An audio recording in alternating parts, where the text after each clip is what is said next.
And to discuss the impact of Hurricane Milton, I want to bring in now former FEMA Administrator Craig Fugate. Mr. Fugate, great to be with you today. Thank you for your time. I know you are in Florida right now. What are your initial observations of the storm and its aftermath? Well, I'm hearing a lot of people saying it wasn't as bad as forecasted, but I wouldn't tell that to anybody that lost their homes in this storm. We first started out with a major outbreak of tornadoes, and that was where we saw the initial loss of life, and there's substantial damage. And it wasn't near where Milton was coming ashore, and it occurred before the storm got there. The storm itself, I think there was a lot of focus on Tampa Bay. They still had a lot of impacts, but when you get down into Sarasota, Manatee counties, just south of that area, they took the brunt of that storm surge, and there are still areas as they're getting in, they're starting to see that damage. And then the other thing that was, I think, well forecasted was we knew this storm was going to be a major wind event across Central Florida. And we're seeing extensive widespread power outages. I think the last reports were over 3.5 million people. And to give people a reference point, if you went from Tampa, what we call the I-4 corridor, and you drove from Tampa to Orlando and then over to Daytona Beach, that region took the heaviest winds from this storm.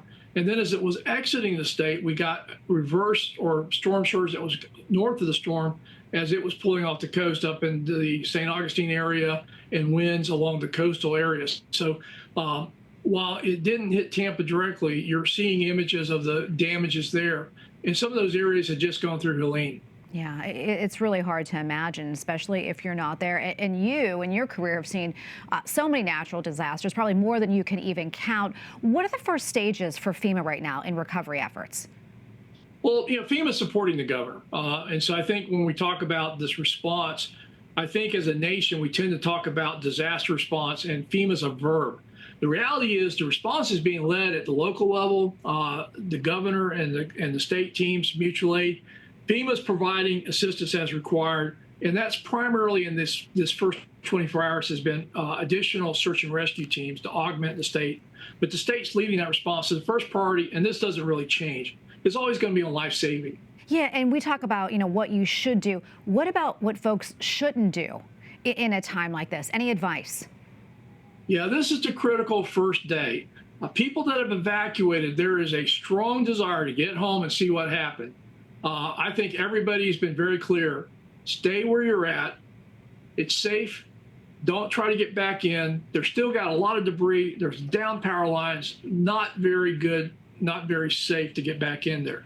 And you're also going to slow down the recovery because the more people that get on the road, you're blocking utility trucks and rescue crews.